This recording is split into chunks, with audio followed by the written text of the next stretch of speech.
皆さんこんにちは、ゆいです。今日も一緒にゆっくり日本語を楽しみましょう。こんにちは、あきらです。皆さんは今まで誰かと一緒に住んだことがありますか？誰かと一緒に住むというと、家族や恋人が多いと思います。でも今日は少し違う話ですよね。はい。今日のテーマはシェアハウスです。実は僕もゆいさんも過去にシェアハウスに住んでいた経験があるんです。そうなんです。シェアハウスってテレビ番組の影響ですごくキラキラして楽しそうなイメージがあるかもしれません。でも実際はどうなのか、今日は包み隠さずリアルな話をしたいと思います。まずはどうしてシェアハウスに引っ越そうと思ったのか、そのきっかけから話しましょうか。私の場合は、毎日誰かと話せるのが楽しそうと思ったからです。一人暮らしだと家に帰ってきて、ただいまと言っても誰もいなくて寂しいじゃないですか。ゆいさんらしい理由ですね。人と関わるのが好きですからね。僕の理由はもっと現実的でした。うふふ、あきらくんのことだからきっとお金の理由ですよね。あはは、その通りです。とにかく生活費を抑えてしっかり貯金したかったんです。シェアハウスは冷蔵庫や洗濯機などの家具が最初からついています。だから最初に払うお金がすごく安く済むんですよね。確かに新しく家具を全部買うと本当に何十万円もかかっちゃいますからね。私もそれはすごく助かりました。ゆいさんは引っ越した初日のことを覚えていますか？すごくよく覚えていますよ。私が引っ越した日はちょうど週末で、みんながリビングでウェルカムパーティーをしてくれたんです。それは楽しそうですね。どんな雰囲気でしたか？みんなが料理を持ち寄ってくれてすごく温かかったです。でもいきなり10人以上の名前を覚えなきゃいけなくて頭がパニックになりました。あきらくんの初日はどうでしたか？僕の初日の印象は、玄関の靴の多さですね。あははは、靴の多さですか。それはシェアハウスあるあるですね。はい。10人以上が住んでいる家だったので、玄関に靴が溢れていて、これだけたくさんの他人が一緒に住んでいるんだなぁと実感しました。玄関が綺麗かどうかでそのシェアハウスの雰囲気が少しわかりますよね。ルールが守られているかどうかも。本当にその通りです。僕のところはちょっと靴が散らかっていて、実は少し不安になったのを覚えています。最初から少し心配なスタートだったんですね。でも住んでみたらいろいろな発見があったんじゃないですか？もちろんいいこともたくさんありました。次はそのメリットについて話しましょうか。はい、いいところもたくさん伝えたいです。シェアハウスに住んで良かったことといえば、やっぱり新しい出会いですよね。私はこれが一番のメリットでした。いろいろな人がいると自分では経験できない話を聞けますからね。どんな人が住んでいたんですか？国籍も年齢もバラバラでした。中でも面白かったのは、イタリアから来ていた留学生の女の子です。イタリアの留学生ですか？どんなことを教えてもらったんですか？毎週末、本場のパスタの作り方を教えてもらいました。お湯にどれくらい塩を入れるかとか、すごく厳しかったです。本場のこだわりですね。普通に一人暮らしをしていたらそんな経験はなかなかできませんよ。そうなんです。あきらくんはやっぱりお金の面でのメリットが大きかったですか？はい。家賃が安いのはもちろんですが、電気代や水道代、インターネット代が毎月固定なのが嬉しかったです。一人暮らしだと冬は暖房代が気になって寒いのを我慢したりしますもんね。ええ。でもシェアハウスなら一定の金額なので安心してエアコンを使えました。おかげでかなり貯金できましたよ。浮いたお金でルームメイトと一緒に遊びに行ったりもできましたよね。そうですね。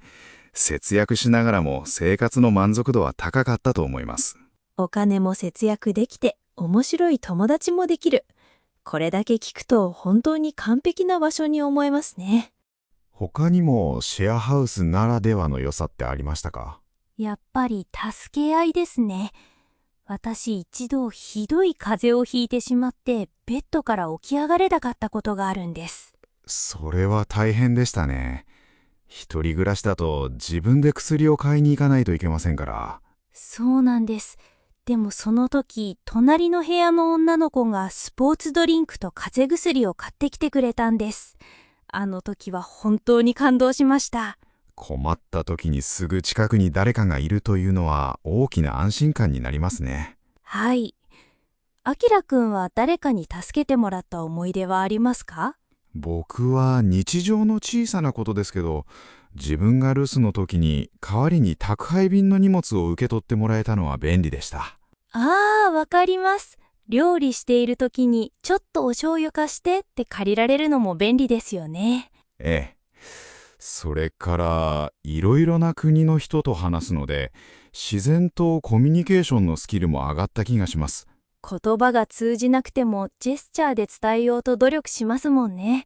リスナーの皆さんも日本語を話すチャンスがたくさんあるので、留学にはぴったりだと思います。そうですね。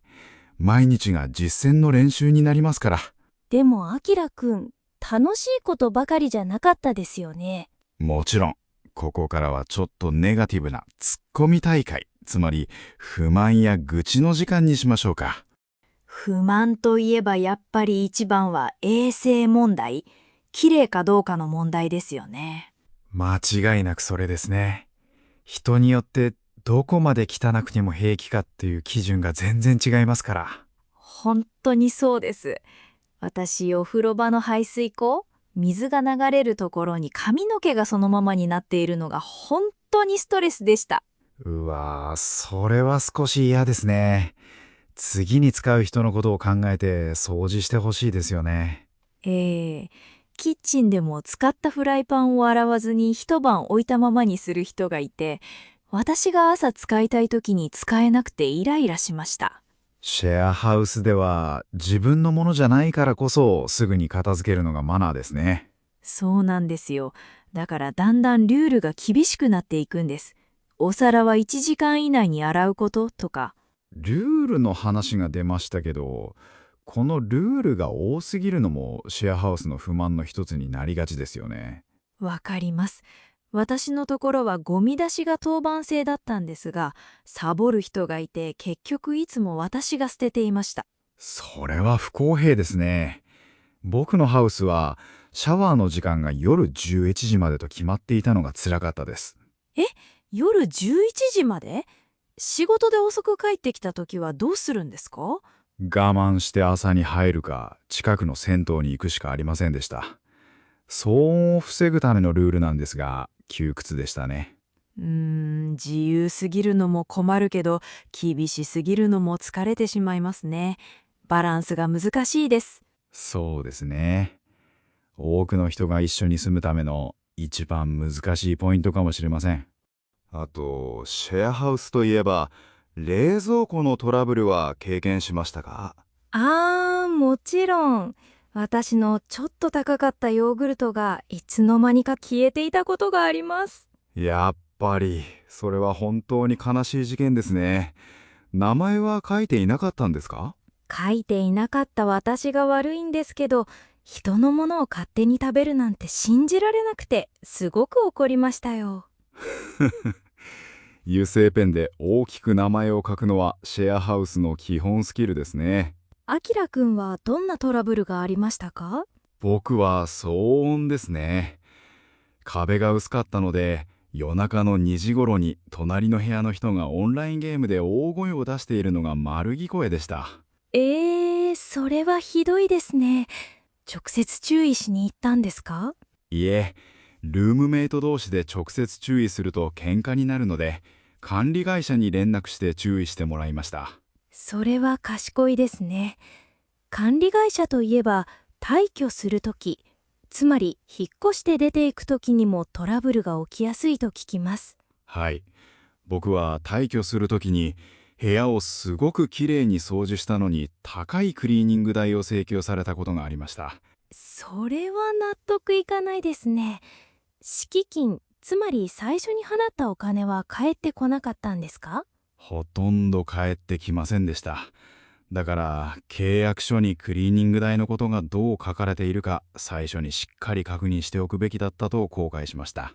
なるほど。これから住む人は契約書をよく読むことが大切ですね。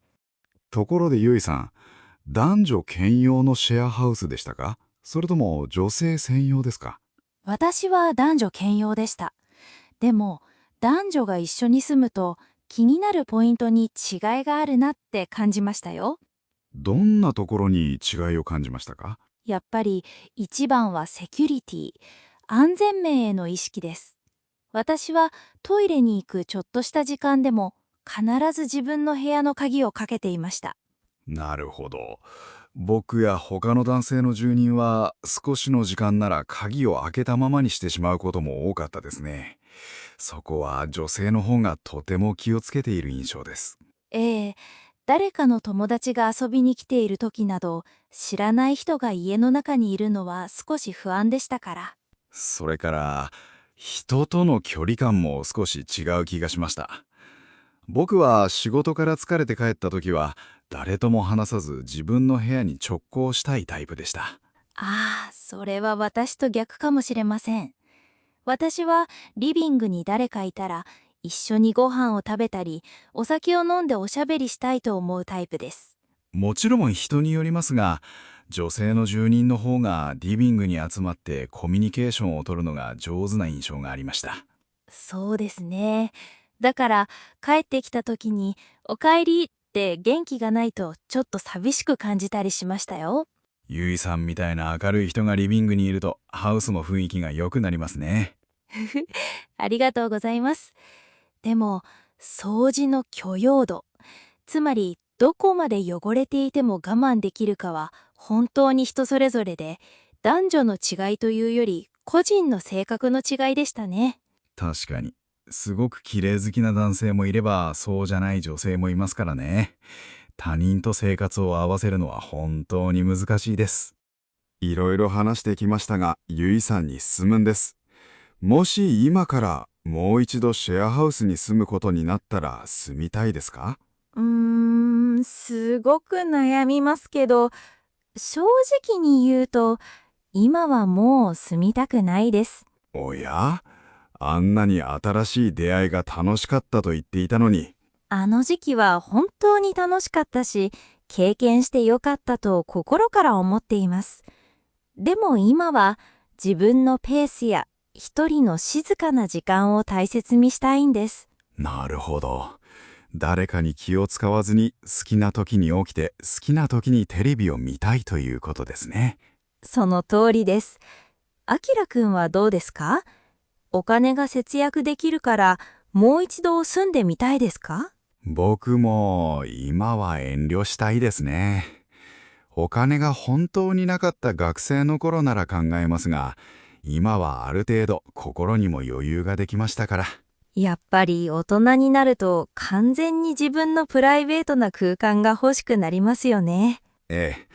ただ、もし僕が全く知らない新しい国に行くとしたら、最初の3ヶ月くらいはシェアハウスを選ぶかもしれません。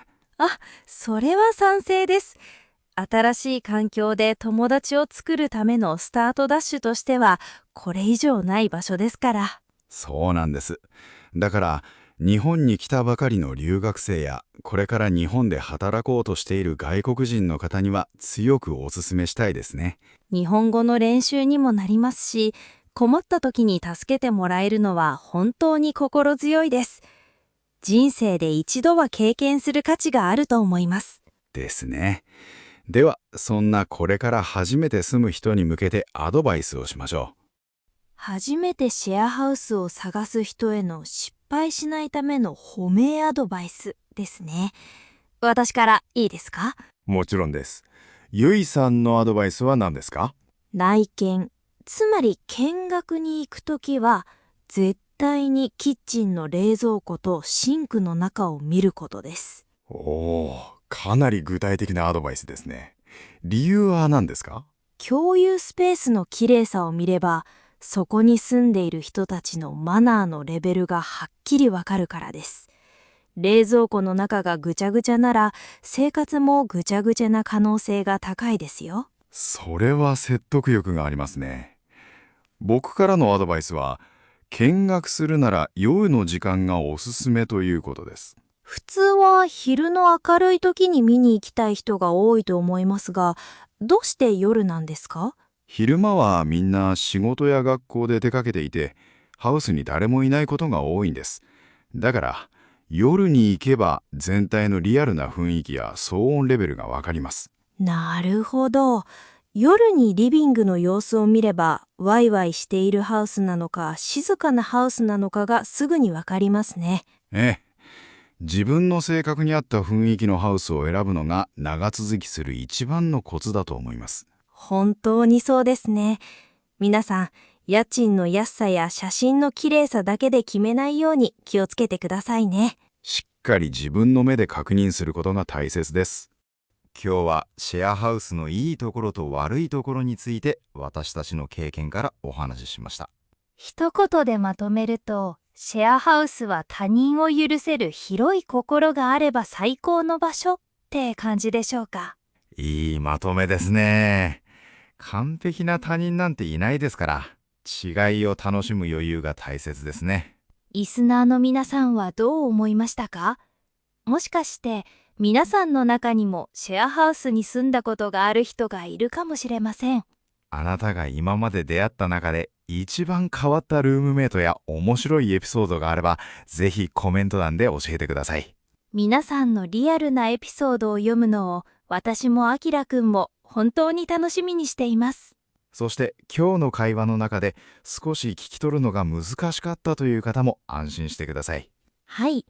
今日の会話のスクリプトは一番上のコメントにリンクがあります。そこから文字を見ながらもう一度ゆっくり聞いてみてくださいね。このポッドキャストが良いなと思ったら、ぜひいいねとチャンネル登録をお願いします。私たちの大きな励みになります。今日も最後まで聞いてくれて本当にありがとうございました。また次回のポッドキャストでお会いしましょう。またね。さようなら。